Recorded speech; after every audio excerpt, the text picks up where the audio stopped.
번째 중에 두 번째 A, 저 번째는 부분 A였고 부분 B입니다. 예수님의 순환과 죽음과 장사의 시리즈인데요. 18장, 요한복음 18장, 19장의 내용이 바로 예수님의 순환과 죽음과 장사, 그거의 두 번째 내용인데 제목은 안나스의 신문을 받는 예수님이시고요. 요한복음 18장 13절에서 오늘 27절까지 말씀 보도록 하겠습니다. 제가 파란색, 여러분이 검은색 읽으시면 되겠습니다. 먼저 안나스에게로 끌고 가니 안나스는 그 회 대제사장인 가야바의 장인이라. 가야바는 유대인들에게 한 사람이 백성을 위하여 죽는 것이 유익하다고 공언하는 자다. 시몬 베드로와 또 다른 제자 한 사람이 예수를 따르니 이 제자는 대제사장과 아는 사람이라 예수와 함께 대제사장의 집들에 들어가고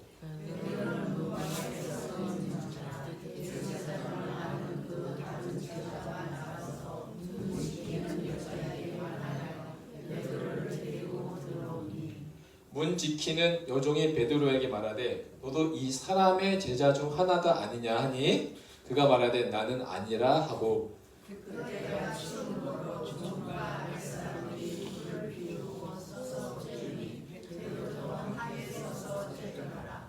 대제사장이 예수에게 그의 제자들과 그의 교훈에 대하여 물으니 예수께서 대답하시되 내가 그들에게 놓고 세상에 말하였노라.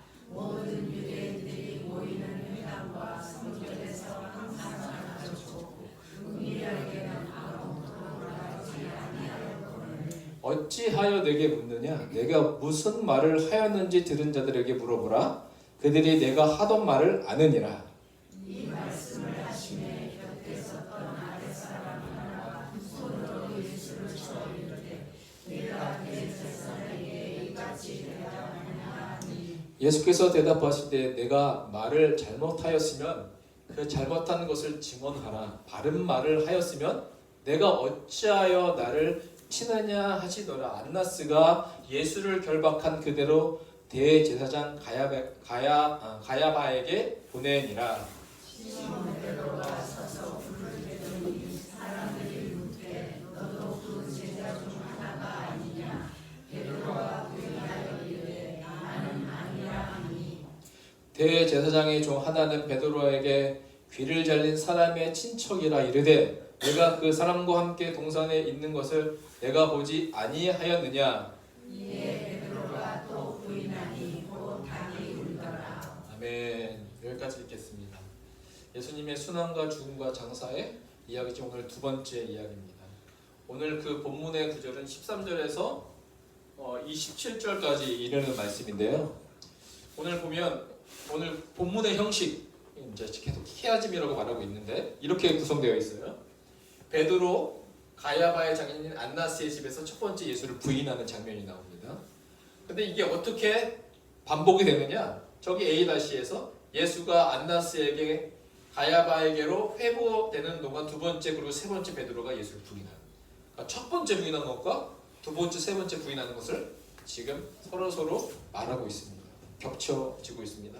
그리고 B와 B는 어떻게 되냐면 예수 교훈에 대하여 대제사장 예수를 신문하는 장면이고요. B는 예수가 대제사장에게 질문합니다. B에서는 대제사장이 예수를 물어보고 B는 예수가 대제사장에게 질문하는 것으로 되어 있습니다. 그리고 C에는 예수 자기의 교훈이 어떠한지를 변호하는 장면이 나와 있습니다. 왜 이렇게 오늘 구성이 이렇게 A, B, C, B-, A-로 되어 있냐면 A와 A- 오늘 A 부분이 13절에서 18절까지고 A-는 24절에서 27절까지인데 말씀 듣기 전에 서론에 대해서 말씀드리는 겁니다. 오늘 동일 인물들의 등장이 반복이 되어 있어요. A와 A-. 참 신기하게도 안나스, 가야바, 베드로, 예수 종들이 양편에 둘 다 이렇게 등장하고요. 그리고 같은 질문과 대답이 나옵니다. 너도 그 제자 중 하나가 아니냐? 라는 질문에 대해서 나는 아니라고 하는 답변이 각각 A와 A-에서 나오고 있습니다. 그리고 세 번째, 숯불을 피우고 베드로가 가서 불을 쬐더니라고 하는 모습이 A와 A-에서 동일하게 나오고 있고요. 그 네 번째, 대제사장. 오늘 중요한 단어인데 오늘 본문에서 중요한 단어 중에 하나가 대제사장이라는 단어가 나옵니다. 제가 발음 중에 성경 단어 중에 발음하기 제일 힘들어하는 단어가 대제사장. 대제사장. 이게 바로 나와야 되는데 대제사장 이렇게 끊어져 있습니다. 오늘. 대제사장. 이 단어가 오늘 본문에 가장 많이 나옵니다. A에서 3번, A-에서 2번 나옵니다. 그리고요 B와 B-는요. B에서는 아까 제가 말씀드렸죠. 대제사장이 예수에게 질문하고 B-에서는 예수가 대제사장에게 질문합니다. 근데 오늘 이 질문하다라는 그 원어를 보면 A에서는 그의 교훈에 대하여 물으니 에로타오라는 이 헬라어 단어, 그리스어 단어가 나오고요. 그리고 예수가 대제사장에게 너가 어떻게 내가 말하였는지 들은 자들에게 물어보라 에로타오라고 나와 있습니다. 같은 단어. 근데 영어 성경에 보면 RSV에는 퀘스천과 에스크로 다른 단어로 해석이 되어 있습니다. 원래는 같은 뜻입니다. 그래서 질문하다라는 이 동일한 구조가 되어 있고요. 그러면 이런 모습을 가지고 우리는 오늘 대제사장이라는 단어가 가장 많이 나온다고 했는데 대제사장 앞에서 예수가 재판을 받는 오늘 장면입니다. 그러니까 재판은 언제나 딱딱해요. 재미없어요. 그리고 그것은 전문가의 일이지 우리의 일이 아니기 때문에 어려울 수가 있어요. 그런데 오늘 이것이 굉장히 중요한 의미를 가지고 있어요. 사실은. 그런데 마가복음과 비교해서 오늘 요한복음에 예수님이 심판받는 장면을 비교해서 살펴보면 유사한 것이지만 다른 부분도 있어요. 뭐냐면 마가복음의 예수님의 재판은 준엄함, 분위기가 막 무거워요. 그리고 정죄를 강조한 반면 요한의 오늘 우리가 읽었던 요한복음의 예수님의 심판의 장면은 잘 보세요. 사내들인이 언도한 사형 언도에 대해 관하여 아무런 언급이 없어요. 너 사형이야 땅땅땅 이 언급이 없어요. 심판하는 장면인데 그 대신 뭘 강조하고 있냐면 대제사장이란 이 단어를 강조하는데 몇 번 나오냐면 8번이 나옵니다. 이 짧은 본문 안에 이 대제사장 8번이 나오고 두 번째는 베드로의 3번 부인하는 장면 3중 부인 3번의 부인이 강조되고 있어요. 대제사장이 나오고 베드로의 3번 부인이 강조되어 있습니다. 그러면 예수의 사형 선고가 없고 그렇잖아요. 예수님이 심판받아서 이제 십자가로 죽잖아요. 그러면 그 사형 선고가 있어야 되는데 오늘 요한복음의 예수님의 심판에는 예수님의 사형 선고는 없고 뭐가 있냐면 삼중 부인을 강조하고 있는 이 현상을 보여주고 있는데 왜 사형 선고는 보여주지 않고 삼중 부인을 강조하는 이유가 무엇일까요? 왜 요한은 다르게 적었을까요? 한 가지예요. 그는 오직 예수가 어떤 분인가 말하고 싶은 거예요. 예수가 진정한 오늘 본문에 의하면 진정한 예언자, 진정한 대제사장이 누구냐라고 했을 때 예수님이시다라는 것을 말하기 위함이었어요. 그래서 베드로의 부인을 통해서 예수님이 어떤 분이냐 지금 신문 받고 있잖아요. 법정에서 너 죽냐 사냐씩 그 문제의 법정에서 예수님이 어떤 분이냐 진정한 예언자이시다라는 것을 드러내고 있다는 겁니다. 그래서 오늘 이 18장 요한복음 19장은 예수님의 순환과 죽음과 장사에 대해서 나오고 있는데 그 18장 19장에 오늘 본문은 13절에서 27절까지만 보고 있잖아요. 여기서 A, B, C, B, A-가 나눠지지만 18장에서 19장까지 또한 이것이 키아집으로 5개로 또 나눠주고 있어요. 우리가 저번 주에 18장 1절에 12절 예수 동산에서 체포되어 묵히다 그 가룟 유다가 대제사장들의 아랫사람을 데리고 예수님을 체포할 때 예수님이 뭐라고 선언하셨죠? 내가 그니라 라고 선포하셨을 때 사람들이 다 자빠져서 넘어지는 장면을 보게 되었어요. 그 장면 쪽에서 예수님이 진정한 왕이심을 제가 있어서 가는 게 아니라 진정한 왕이심을 드러내는 장면이었다라고 말씀드렸어요. 예수가 동산에서 체포되어 묵히다 근데 19장 31절에서 42절 예수 동산에서 묵혀 장사 지내다 로 바뀝니다. 오늘 예수가 진정한 대제사장이시다. 근데 B-에서는 예수 진정한 제사장임을 또한 말하고 있습니다. 그리고 이 28장과 19장의 가운데 핵심은 예수 진정한 왕이십니다. 그래서요, 오늘 오늘 본문에서는 대제사장이라는 단어가 아까 말했지만 8번이나 나오고 있어요. 요한의 의도는 오늘 예수를 신문하는 대제사장 가야바가 나오는데 이 가야바를 비교하고 있다는 거예요. 왜 비교하냐면 누가 진실로 이스라엘의 참 대제사장인가를 비교하고 있다는 겁니다. 오늘 본문의 내용. 이제 읽겠지만 오늘 서로는 이런 말을 요한이 하고 싶어 한다는 겁니다.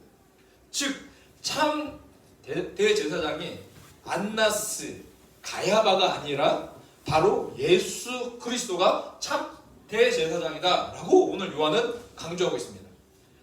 오늘 B에서는 예수가 진정한 대제사장이다 라고 말하고 있는데 이 B-에서는 이 진정한 예수 대제사장이 어떤 대제사장인가를 설명하고 있는데 간단하게 보면 예수는 스스로 대제사장입니다. 사람들의 죄를 위하여 대신 그 죄를 처리해주는 사람, 대제사장.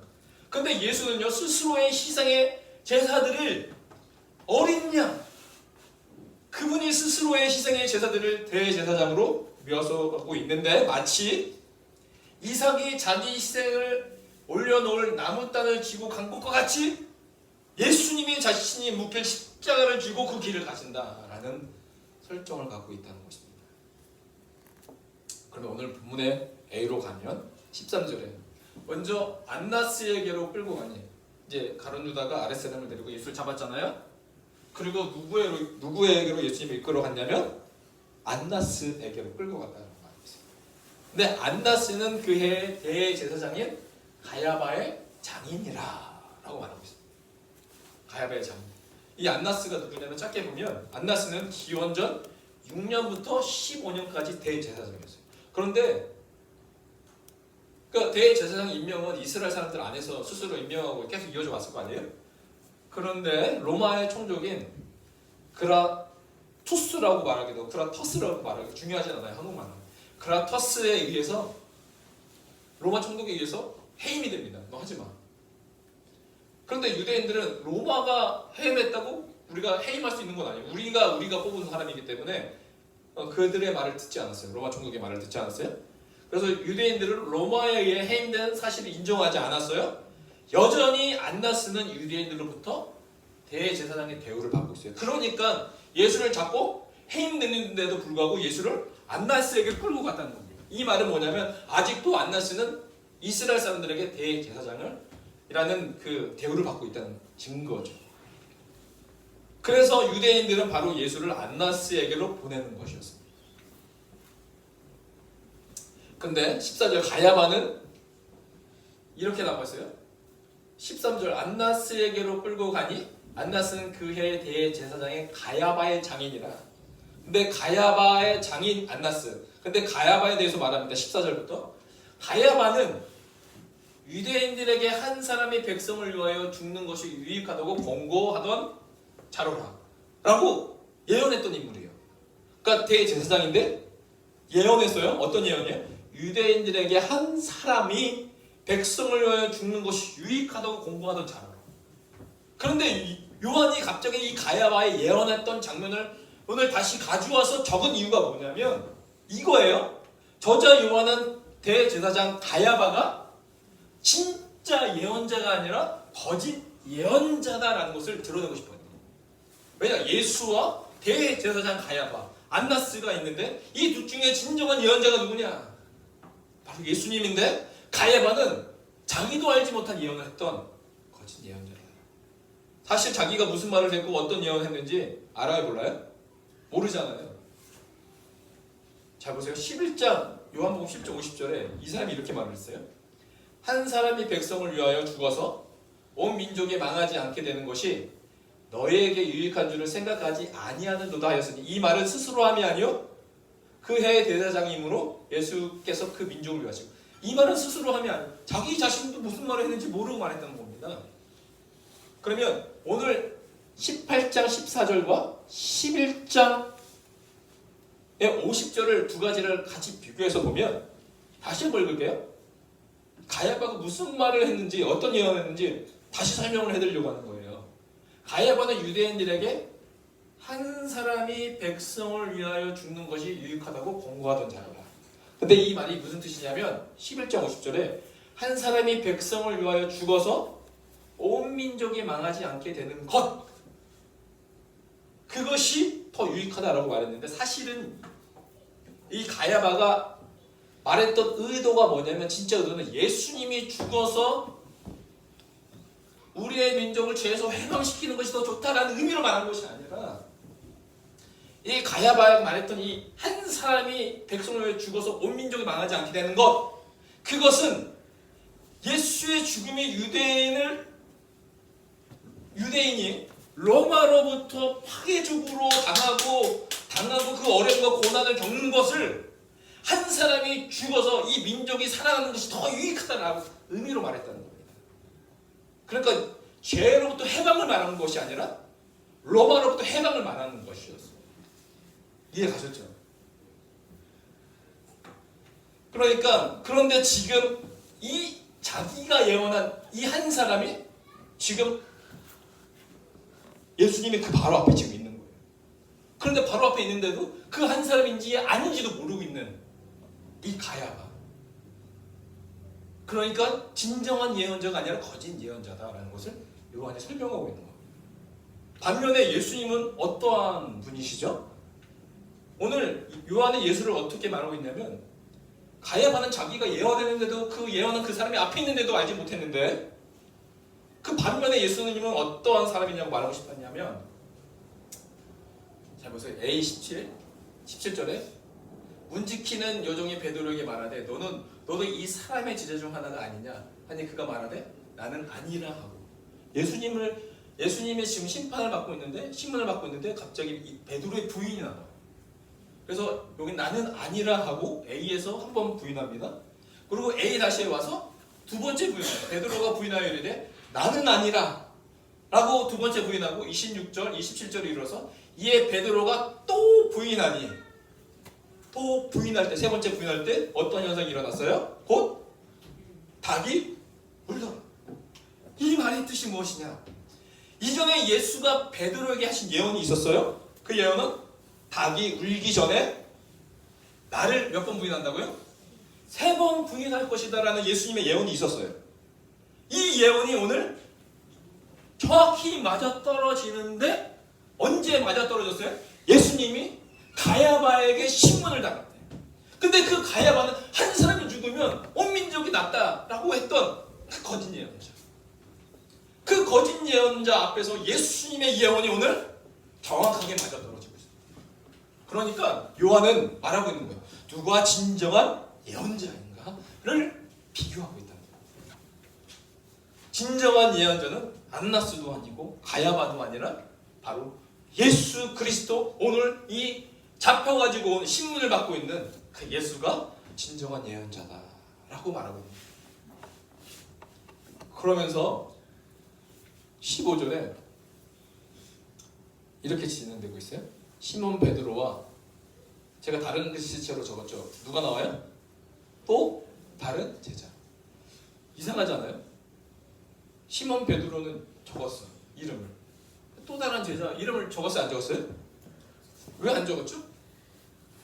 그러니까 성경에 하나하나는 의미가 있어요.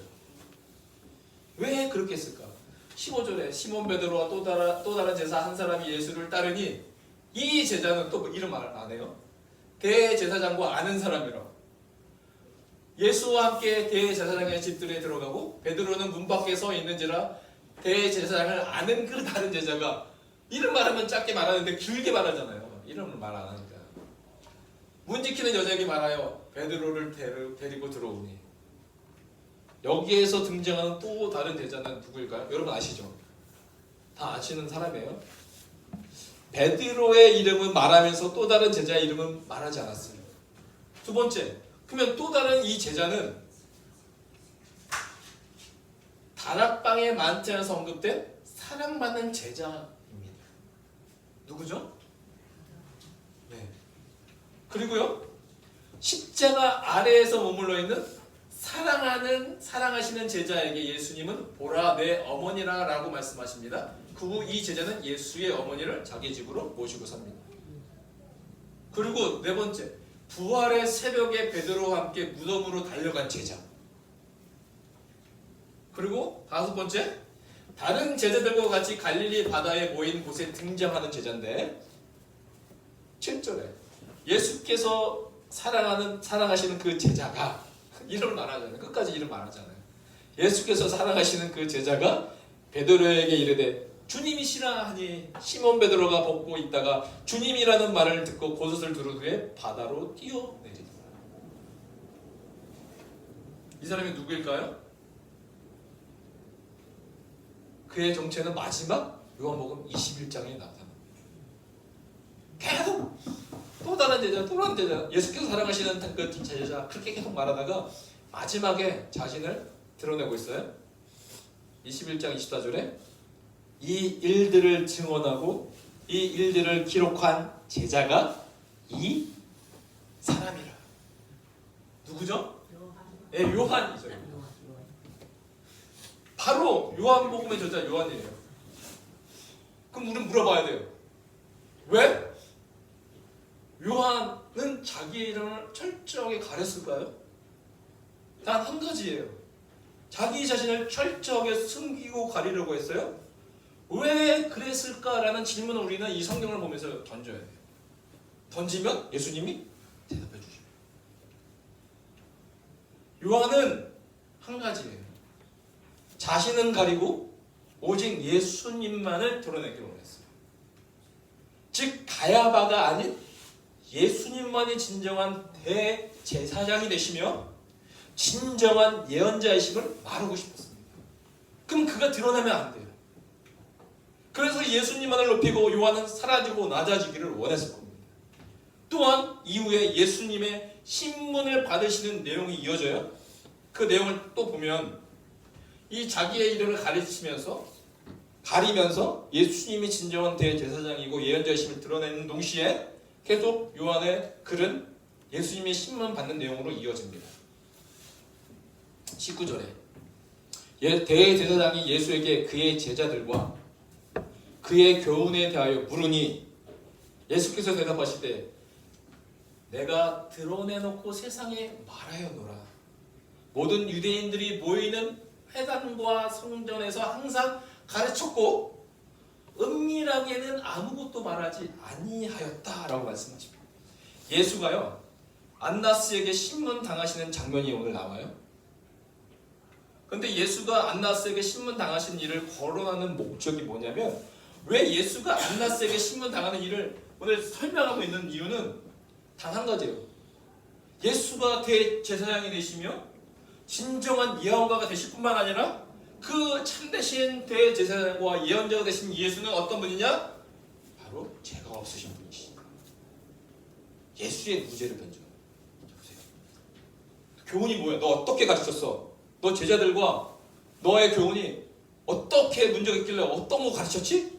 라고 신문하는 거예요. 그러니까 예수가 자 들어. 내가 거짓말하고 숨겨서 말한 적 없어. 특별히 너희 사람들이 많이 모이는 유대인들이 많이 모이는 어디에서요? 회당. 성전에서 내가 항상 가르쳤고 숨긴 적이 없어. 은밀하게 말한 적도 없어요. 다 그렇게 말한 거예요. 예수님. 그러니까 안나스 앞에서 재판을 정확하게 세 가지로 나눌 수가 있는데 첫 번째는 B 부분에서 안나스는요 예수의 제자들과 교훈에 관하여 신문합니다. 그의 제자들과 그의 교훈에 대해서 물어봅니다. 그렇죠? 그리고 두 번째는 C 부분에서 예수는 자신의 교훈은 늘 공개적으로 했음을 말하고 있어요. 그 20절인데 예수께서 대답하시되 내가 드러내놓고 세상에 말하였다. 회당과 성전에서 내가 항상 말했어. 몰라? 라고 물어보고 있어요. 그리고 세 번째 B에서 성전과 회당에서 들은 자들의 증언이 넘쳐나 내 말을 듣는 사람이 많아. 그래서 21절에 어찌하여 내게 묻느냐. 내가 무슨 말을 하였는지 들은 자들에게 물어봐. 성전에서 들었고 회당에서 그들은 들었어. 그들에게 물어보라. 그들이 내가 하던 말을 아느니라 라고 말합니다. 오늘 세 가지예요. 예수님의 신문. 첫 번째, 예수의 제자들과 교훈에 대해 신문해요. 두 번째, 자신의 교훈은 늘 공개적으로 했다. 성전과 회당에서 늘 했다. 그리고 나의 교훈을 내게 물을 것이 아니라 증인들이 넘쳐나니까 그 증인들 들었던 사람들에게 한번 물어봐 라고 말씀하시는 이 세 가지의 모습으로 나오고 있습니다. 그리고 B-, 그러니까 이렇게 말하니까 그들에게 내가 하던 말을 아느니라 라고 말하니까 갑자기 22절에 23절에 저는 깜짝 놀랐어요. 자, 22절 보세요. 이 말씀을 하시며 곁에 섰던 아랫사람 하나가 손으로 예수를 얼굴을 쳤겠죠. 손으로 얼굴을 쳐 이르되 내가 대제사장에게 이같이 대답하느냐. 참 대제사장은 누구예요? 예수죠. 그런데 지금 눈앞에 보이는 이 대제사장에게 치욕적인 말을 했으니까 아랫사람 하나가 예수를 탁 때려서 내가 대제사장에게 이같이 대답하느냐. 그러니까 예수님이 뭐라고요? 예수께서 대답하시되 내가 말을 잘못하였으면 그 잘못한 것을 증언해. 다른 말을 하였으면 내가 어찌하여 나를 치느냐 라고 말씀하십니다. 자, 결론적으로 사람들이 예수의 교훈이 잘못된 점을 찾았어요? 못 찾았어요? 못 찾았어요. 내가 잘못한 거 있으면 그거 말해봐. 근데 말하지 못했어요. 안나스의 신문을 통해서 우리는 뭘 보게 되는 거죠? 예수님이요 모든 면에서 죄가 없으시고 무지의 힘에 증명되고 있어요. 야, 내가 잘못된 거 있으면 말해봐. 이거 말 못했잖아요. 그러니까 예수님 죄가 없으신 거였어요. 죄를 찾고자 신문을 하는 것이잖아요. 법정에 대해서 죄를 찾고자 하는 것인데 오히려 예수의 무죄, 결백만이 입증되게 된 사건이었습니다. 그리고 예수의 결백이 어디서 극대화되냐면 오늘 이 안나스 앞에서 심판을 통해서 예수가 무죄의 힘이 드러나지만 이 무죄가 어디에서 극대화되냐면 어디예요? 빌라도 앞에서 재판에서 극대화됩니다. 예수님의 무죄. 자, 오늘 본문에서 예수님을 신문하다가 이 예수님을 신문하다가 그걸 본 유대의 사람의 반응이 이거였어요. 내가 대제사장에게 이같이 대답하느냐? 하고 때렸어요. 그리고 빌라도 앞에서 재판받을 때는 빌라도는 나 죄를 찾지 못하겠다. 손을 씻잖아요. 그런데 유대인들은 뭐 하라고 했어요? 이스라엘 사람은? 십자가에 못 박아라. 십자가에 못 박아라. 오늘 두 가지. 내가 대제사장에게 이같이 대답하느냐? 손치러. 그리고 빌라도 앞에서 사람들은 십자가에 못 박아라. 오늘 이스라엘 유대의 사람들의 예수를 놓고 그들의 반응은 뭐였어요? 철저하게 감정적이었어요. 감정적이었어요. 유대인들이 감정적일까? 한번 제가 영상 하나 짧은 거 보여드릴게요. SBS에서 한 것 같은데 한번 보여드릴게요. 그렇다면 유대인들의 생활의식과 직업 윤리를 이해하는 중요한 내용 두 가지를 살펴보겠습니다. 첫째, 유대인들은 감성보다 이성을 중시하는 철저한 원칙주의자적인 성향을 보입니다. 유대인들과 비즈니스를 해본 사람들은 이들의 까다롭고 철두철미한 계약 습관에 대해 혀를 내둘렀던 경험이 있을 것입니다. 실제 이들은 계약에 죽고 계약에 사는 철저한 계약의 민족입니다. 정을 강조하는 우리 문화에서는 좀처럼 이해하기 힘들 정도로 유대인들은 일단 계약한 일은 어떤 일이 있어도 지키려고 하고 그 대신 상대방에게도 엄격한 계약 이행을 요구합니다. 셰익스피어의 소설 베니스의 상인에 나오는 샤일록은 유대인의 몰인정한 계약을 상징적으로 보여주는 인물입니다. 무역상이었던 안토니오는 친구의 결혼을 위해 돈이 필요해 유대인의 고리 내공업자 샤일록을 찾아가 돈을 빌리기로 합니다. 샤일록은 돈을 빌려주면서 정해진 날짜에 돈을 갚지 못하면 안토니오와의 가슴살 1파운드를 베어내겠다고 계약을 씁니다. 빈털털리가 된 안토니오가 빌린 돈을 갚지 못하게 되자 샤일록은 계약서대로 살을 베어가겠다고 합니다. 결국 재판에선 계약서대로 샤일록에게 안토니오의 살 1파운드를 베도록 했다. 단 계약서에는 살 1파운드만 베도록 되었으니 피는 한 방울도 흘려서는 안 된다고 명쾌한 합의를 내립니다. 피를 흘리지 않고서는 살을 베어낼 수 없는 법. 화가 난 샤일록은 법정에서 나갑니다. 그렇다면 유대인들은 왜 이렇게 계약을 중시할까요? 가장 중요한 포인트는 이들 종교 자체가 바로 계약에서 출발했다는 사실입니다. 유대교에서는 그들이 모시던 하나님이 모세를 통해 십계명을 이스라엘 백성에게 주었고 이스라엘 백성들이 이를 받아들였기 때문에 바로 그 십계명은 하나님과 이스라엘 백성 간의 계약이라고 간주합니다. 그런 차원에서 유대교와 유대민족은 계약으로 생겨난 종교이자 민족이라고도 설명할 수 있습니다. 그러니까 오늘 이스라엘은 예수님 앞에 이성적인 모습을 보였어요? 감성적인 모습을 보였어요? 감정적인 모습. 이거는 너무나도 흔하지 않은 일인 거죠. 제가 이 사진을 보여준 이유가 뭐냐면 2015년도 제가 안식년 때 캐나다 몬트리올 호산나 교회에 있었던 이 교회, 호산나 교회인데 뒤에 아파트가 보이죠? 여기 이쯤에 살았어요. 이쯤에 여기. 근데 이 아파트의 주인이 누구냐면 누굴까요? 유대인이었어요. 유대인. 철저한 분석. 제가 6개월 살려고 했는데 한 달을 더 살게 되었어요. 근데 1년째 뭐 이렇게 계약을 하거든요. 나머지를 제가 갑자기 가게 되었어요.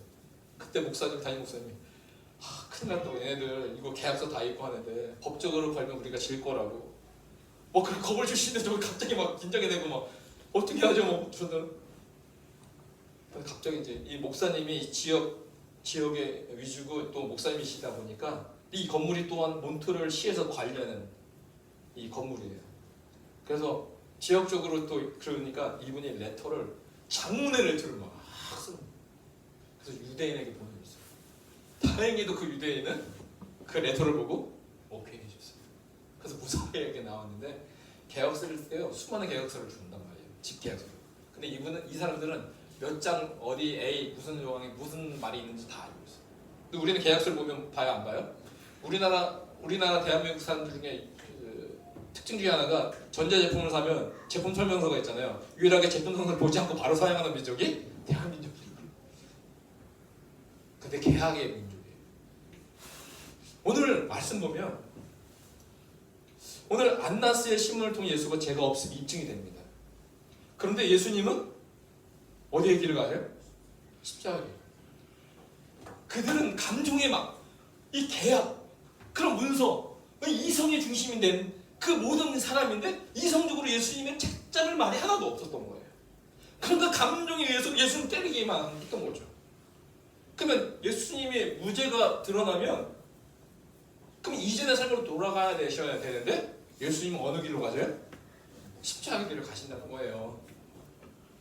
예수님의 십자가의 길은 그래서 뭐예요? 죄 때문에 예수님이 잘못하셔서 죄 때문에 가시는 것이 아니다.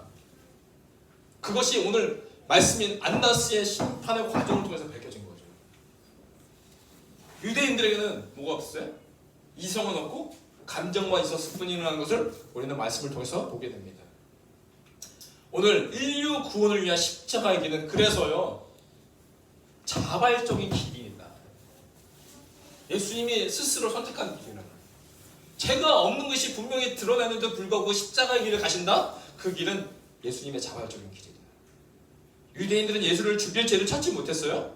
그래서 감정에 호소하는 아이러니한 상황이 발생했을 뿐입니다. 그러나 예수는 모든 계약을 이루셨어요. 십자가에서 내가 다 이루었다. 그 구역의 모든 예언자의 말씀, 하나님의 말씀을 다 이루신 오히려 이성적으로 완벽하셨던 예수 다 이루었다라고 선언하십니다. 십자가에서. 오늘 나와 여러분을 위해서 예수님 어떤 삶을 사셨습니까? 능동적으로 십자가의 길을 가셨습니다. 왜일까요? 저는 예수 그리스도의 사랑이 그 사랑 때문에 가셨다. 오늘 안나스의 심판에 대해서 봤습니다. 죄가 없는데 죄가 있다고 누명을 씌우고 있어요. 그렇잖아요. 예수님이 죄가 없는데 죄가 있다고 누명을 씌우는 거 아니겠습니까? 보통 누명을 당하면 씌우게 되면 나중에 화병이 나서 스스로 그 화병 때문에 스스로 병이 걸리고 막 죽고 그래요. 억울해서. 그런데 주님의 십자가의 길은 죄가 없으시지만 그 억울함을 당해서 뭐 화병이 나서 화병의 길이 아닌 끝까지 주님은 사랑의 길로 가셨어요. 십자가에. 도대체 세상을 이처럼 사랑해서 그 사랑이 어떤 사랑이길래 무죄인 것을 심판을 통해서 드러냄에도 불구하고 그 우리를 구원하기 위하여 그 가신 십자가 길은 사랑이라는 단어 외에는 설명이 되어줄 수 없는 하나님의 예수 그리스도의 그 십자가의 길임을 우리는 알게 됩니다.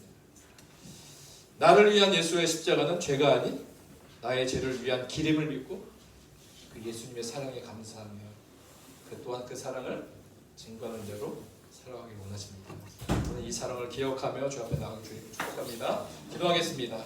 하나님 아버지 감사합니다. 예수의 사랑 앞에 아버지 우리가 그 십자가의 안에서 우리가 죄가 사함받고 구원받았음을 고백합니다. 이 사랑을 우리가 본받아 살아가는 우리의 모든 인생 되게 하옵소서. 예수님의 이름으로 기도합니다. 아멘. 우리 같이 이 찬양 부르고 기도하고 마치도록 하겠습니다.